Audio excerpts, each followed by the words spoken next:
India को किस बात का जोम है कि वो दुनिया में जहां चाहे उसको लगता है कि बड़ा वो बदमाशी करता फिरेगा। जब G20 खत्म हुई, ये पाकिस्तान में तूफान ये मचा हुआ था कि जनाब इंडिया आसमान पे पहुंच गया और चांद पे पहुंच गया, और ये तो जनाब सीपैक तबाह और पाकिस्तान तबाह और हमारी डिप्लोमेसी खत्म हो गई। एक कि अब इंडिया डायरेक्टली रेफर करता है कनाडा को as a safe haven for terrorist, यानी जिस तरह के इल्जाम पाकिस्तान और अफगानिस्तान पे लगाए जाते थे बाय वेस्ट के ये सेफ हेवन है अलकायदा और आईसिस जैसे टेररिस्ट के लिए, अब एक developing country first world G7 के को कह रही है कि आप सेफ हेवन हो टेररिस्ट के लिए। कनाडा के प्राइम मिनिस्टर जस्टिन ट्रूडो, उन्होंने एक ऐसी चीज को ट्रिगर कर दिया जिसे आप रोकना ना तो कनाडा के हाथ में रह गया ना इंडिया के हाथ में रह गया। नाम नेहाद जमहूरियत के अलमबरदार भारत एक तरफ अमन और जमहूरियत का भाषण देते नहीं थकता और खुद अपनी इंतहा पसंद आरएसएस की सोच से दुनिया का अमन खराब करने के दर पे है। जस्टिन ट्रूडो इंडिया से क्यों इसी दुश्मनी, ऐसा काम वो कर क्यों रहे हैं और क्या इसका इम्पैक्ट होगा, क्या इसको संभाल पाएंगे? सियासी हालात बन गए हैं कनाडा में, जो प्रेशर पड़ रहा है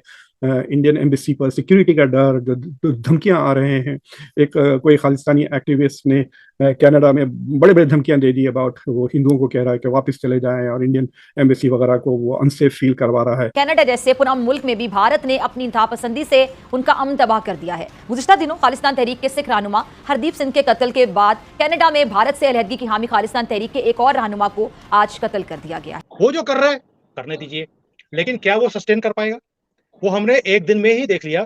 ट्रूडो वाज नॉट एक्सपेक्टिंग कि भाई वो हमारे यहाँ पर प्रेशर डालने के लिए उन्होंने एम्बेसडर को बाहर निकाल दिया। हमने 5 मिनट लगाए और उसको भी लात मार के वापस भेज दिया। नमस्कार, आप सभी का स्वागत है हमारी एक और नई रिएक्शन वीडियो में। कनाडा के प्राइम मिनिस्टर जस्टिन ट्रूडो ने संसद में खड़े होकर भारत के ऊपर इल्ज़ाम तो लगा दिया बिना किसी सबूत के, लेकिन उसके बाद भारत की तरफ से जो जवाब कनाडा को दिया जा रहा है उसकी हालत पतली हुई पड़ी है। इसी के ऊपर हम देखने वाले हैं कि पाकिस्तानी मीडिया का रिएक्शन किस प्रकार से निकल कर आ रहा है। दोस्तों, वीडियो को लाइक करना, शेयर करना, चैनल को सब्सक्राइब जरूर करना। तो चलिए वीडियो को शुरू करते हैं। कनाडा के प्राइम मिनिस्टर जस्टिन ट्रूडो, उन्होंने एक ऐसी चीज को ट्रिगर कर दिया जिसे आप रोकना ना तो कनाडा के हाथ में रह गया ना इंडिया के हाथ में रह गया। ये वो बोतल से वो जिन निकाला है जो कि अब वापस बोतल में जाने से मना करता है। ऐसा जिन जो कि दोनों कंट्रीज के रिलेशंस को खराब कर चुका है और इसके बाद अब ये दोनों रिलेशंस कब ठीक होंगे किसी को नहीं पता। कि जस्टिन ट्रूडो इंडिया से क्यों इसी दुश्मनी, ऐसा काम वो कर क्यों रहे हैं और क्या इसका इम्पैक्ट होगा, क्या इसको संभाल पाएंगे और पूरी वर्ल्ड का क्या इस पे एंगल रहेगा, क्या इस पर अपना रवैया रहेगा? रोहित भाई देखिए, ट्रूडो जो है, पहली बात ये हम समझ पॉलिटिक्स में एक चीज समझने की जो जरूरत होती है, कोई दुश्मन नहीं, कोई दोस्त नहीं। आज जो दोस्ती वो कर रहा है वो खालिस्तानियों के साथ नहीं है, सिखों के साथ है। और वो इसलिए बिकॉज सिख जो वोट बैंक है कनाडा में बहुत बड़ी तादाद में है। अब तो हमारे जो सिख भाई हैं वहां पर सेनेटर्स भी बन के आते हैं, एमपीज बन के आते हैं। तो इसलिए उनको खुश करने के लिए वो अगर गलत काम भी बोल रहे हैं, कोई रेफरेंडम लेके आ रहे हैं, कोई खालिस्तान की बात कर रहे हैं, ये उससे भी पीछे नहीं हट रहा, उनको सपोर्ट करता जा रहा है। जैसे कि हिंदुस्तान में भी आपने देखा है, कांग्रेस वाले हैं, कोई ना कोई एंटी नेशनल सनातन के खिलाफ कोई बोलता है कि सनातन को खत्म कर देंगे, वो उनको सपोर्ट करते हैं। वाई? क्योंकि उनको वोट बैंक से मतलब है, उन्हें हिंदुओं से मतलब नहीं, उन्हें मुसलमानों से मतलब नहीं है। वही वो काम ट्रूडो भी कर रहा है ना। वो जो कर रहा है करने दीजिए, लेकिन क्या वो सस्टेन कर पाएगा? वो हमने एक दिन में ही देख लिया। ट्रूडो वाज नॉट एक्सपेक्टिंग कि भाई वो हमारे यहाँ पर प्रेशर डालने के लिए उन्होंने एम्बेसडर को बाहर निकाल दिया। हमने 5 मिनट लगाए और उसको भी लात मार के वापस भेज दिया। फुट यहाँ से, हमें तुम्हारी जरूरत नहीं है। ये मनमोहन सिंह की गवर्नमेंट नहीं है कि भाई आपने हमारा राजदूत निकाल दिया या किसी स्टाफ को निकाल दिया और हम कुछ बोलेंगे नहीं, मिन्नतें डालेंगे कि भाईजान हमारे साथ ऐसा ना करें। ये मोदी गवर्नमेंट है। 1 मिनट लगाया, परे मारा उसको। तो ये जो चीज है, ये जो स्ट्रेंथ है जो मोदी जी दिखा रहे हैं, ये ट्रूडो ने कभी सोचा नहीं था अपने सपने के अंदर भी कि मेरे साथ ऐसा हो जाएगा। अब उसके बाद ये वो बिगड़ा हुआ बच्चा है, चला गया अमेरिका के पास कि बाइडेन जी देखिए, मोदी जी ने मेरे यहाँ पर बंदे मार दिए, मेरे बंदे मार दिए। कि जैसे कि जो ये पंजर है या पिंजर है या पंक्चर है, जो भी है वो आदमी जिसको मारा है वहां पर, जिसका पंक्चर कर दिया गया, तो उसको मार दिया। तो ट्रूडो वहां पहुंच गया, उन्होंने बोल दिया भाई मैं इंटरफेयर नहीं कर सकता, हाँ तूने रोना है मेरे कंधे पे रो ले, बस इससे ऊपर कुछ नहीं होगा। फिर वो चला गया यूके वालों ने आई नहीं दे दी, कुछ सुना नहीं उसको। ऑस्ट्रेलिया वाला बोलता है भाई मोदी इज द बॉस, तुझे मारना पड़ेगा, जितनी जल्दी मार लेगा तेरी सेहत के लिए अच्छा है। लेकिन ट्रूडो मारने वाला नहीं है। बस मुझे एक ही चीज है कि ये अगर मिलोनी के पास चला जाएगा तो इसका हल निकल सकता है, और कोई हल इसको मिलेगा नहीं। क्योंकि मिलोनी जो इटली वाली है, उसके बाद जाके मोदी जी के बारे में रोएगा तो मिलोनी इसको सीधा वैसे ही कर देगी।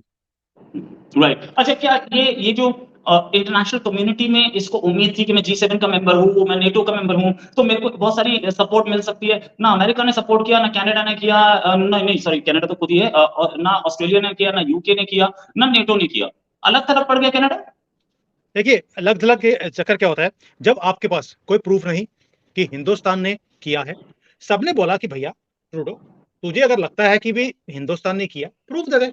फिर तू वहाँ पे G20 में वहाँ पे गया था, कुत्तों जैसी तेरे साथ हालत की उन्होंने, तुझे पूछा तक नहीं, 2 दिन वहाँ पे तू सड़ता रहा, तेरा प्लेन खराब हो गया था, तुझे कोई पूछने तक नहीं आया।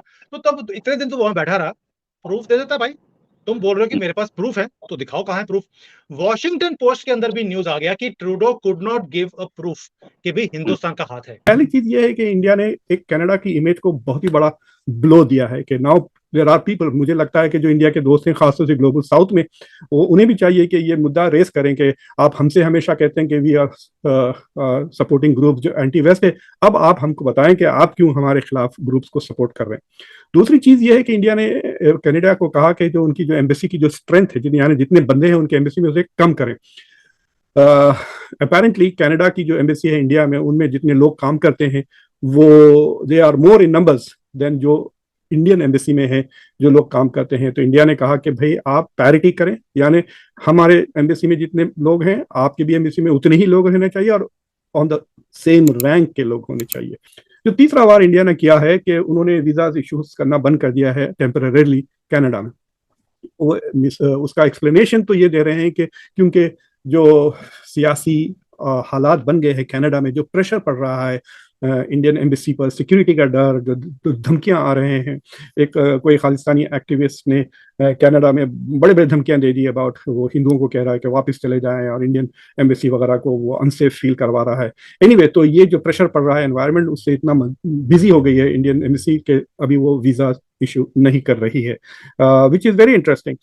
कनाडा ने अभी ऐसा कोई स्टेप नहीं लिया। तो ये तो 3 मेजर स्टेप्स इंडिया ने लिए जिससे आप कह सकते हैं कि इंडिया कनाडा के बीच में जो ताल्लुकात कल थे आज उससे बदतरीन हो चुके हैं। They are not getting better, they are getting worse. अब ये क्राइसिस जब आगे बढ़ेगी तो इसमें मेरे ख्याल से अमेरिका का रोल बहुत सीरियस है। अमेरिका ने जो बयान दिया बहुत इंटरेस्टिंग है। उन्होंने कहा, उन्होंने कनाडा को सपोर्ट नहीं किया लेकिन इंडिया को भी सपोर्ट नहीं किया। उनके बयान में उन्होंने ये नहीं कहा इंडिया इज अ डेमोक्रेसी, आप इस तरह के इल्जाम डेमोक्रेसी पर नहीं लगा सकते। They have not issued A statement telling Canada you should not have done this, आप ये नहीं करना चाहिए था। अगर आपको कनाडा के साथ कोई प्रॉब्लम्स थे तो आप उसको प्राइवेटली डिप्लोमेटिकली उसको डील करना था। तो इस तरह से उन्होंने कोई कनाडा की कोई तंबी नहीं की, बल्कि इंडिया से कहा कि ये मामला बहुत संगीन है, हम इसे बहुत सीरियसली लेते हैं, we are very concern about it, और हम चाहते हैं कि आप कनाडा के साथ कोऑपरेट करें। तो वो बहुत क्रिटिकल चीज है। It looks as if US तो definitely not standing with India, कि इंडिया के साथ खड़ा नहीं है पूरी तरह से। ऐसा नहीं लगता कि वो कनाडा के साथ खड़ा है, लेकिन उसकी statement is very sympathetic to the Canadian position. और उसकी वजह से मुझे थोड़ा कंसर्न है, क्योंकि आई फील कि जो इंटेलिजेंस कनाडा के पास है, जो इन्वेस्टिगेशन वो कर रहे हैं, उसका पूरा पूरा इल्म अमेरिकन इंटेलिजेंस एजेंसीज को है और अमेरिकन गवर्नमेंट को, कोई कोर एलिमेंट अमेरिका के नेशनल सिक्योरिटी एस्टैब्लिशमेंट उनको भी है। तो वो लोग जो देख रहे हैं कि क्या इन्वेस्टिगेशन है और कनाडा के पास क्या इंफॉर्मेशन है, उसके बेसिस पे they feel that they are concern, ना कि सिर्फ एलिगेशन के बेसिस पे बल्कि इंटेलिजेंस के बेसिस पे। I think the US is concern, इसलिए वो कह रहा है इंडिया को कि आप प्लीज कोऑपरेट करें और इस मसले को खत्म करें। दोस्तों, आई होप कि आपको ये वीडियो ज़रूर पसंद आई होगी। अगर हम इस वीडियो को लेकर बात करें ना, तो भारत और कनाडा के बीच में जो ये इशू चल रहा है ना, ये कनाडा ने बहुत बड़ी गलती कर दी है। एक तरफ से भारत सरकार की तरफ से कई बार कनाडा को इन खालिस्तानियों के ऊपर कार्रवाई करने के लिए कहा गया, लेकिन कनाडा सरकार की तरफ से कभी भी किसी भी खालिस्तानी के ऊपर कोई कार्रवाई नहीं की गई। उसके बाद यहाँ पर हमने देखा है कि जो निज्जर की जो हत्या हुई थी कनाडा के अंदर, उसके बाद जस्टिन ट्रूडो ने अपनी पार्लियामेंट में खड़े होकर भारत के ऊपर इल्ज़ाम लगा दिया। भारत की जो एजेंसी है रो, उसके ऊपर इल्ज़ाम लगाया कि इसमें जो है ना उसका हाथ हो सकता है, इस हत्या में हो सकता है। कोई प्रॉपर एविडेंस नहीं था कनाडा के पास में, अगर होता तो वो मीडिया के सामने आ गया होता। वो जो कनाडा के प्राइम मिनिस्टर है, वो जो पार्लियामेंट में भाषण दे रहे थे, उसी टाइम वो बता देते। उनके पास उन्होंने जो बात की उसमें उन्होंने कहा कि इल्ज़ाम लगाया उन्होंने एक तरीके से भारत के ऊपर कि हो सकता है।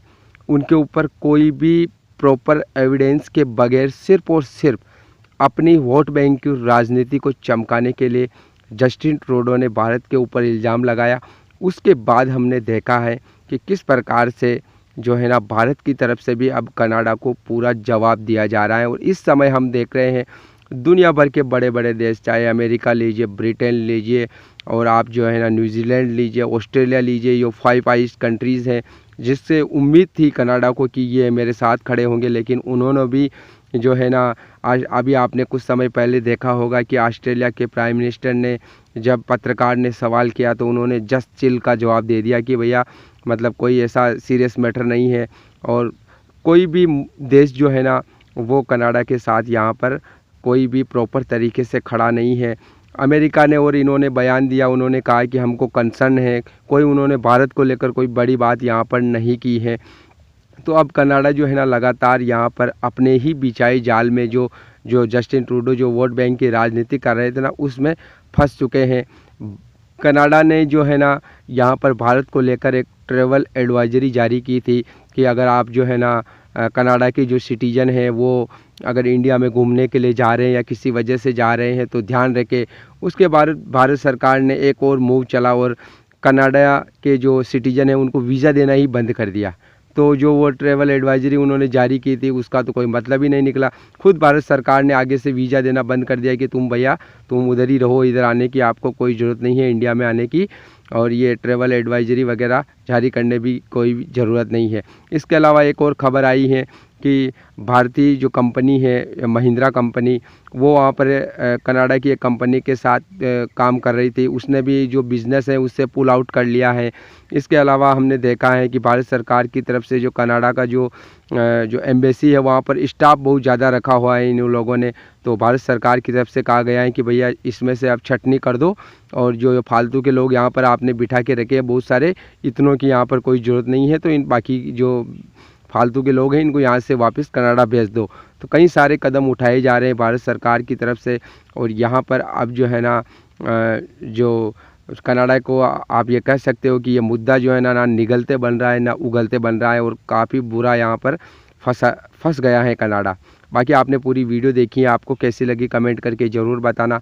हम मिलेंगे अगली नई वीडियो में, तब तक के लिए धन्यवाद।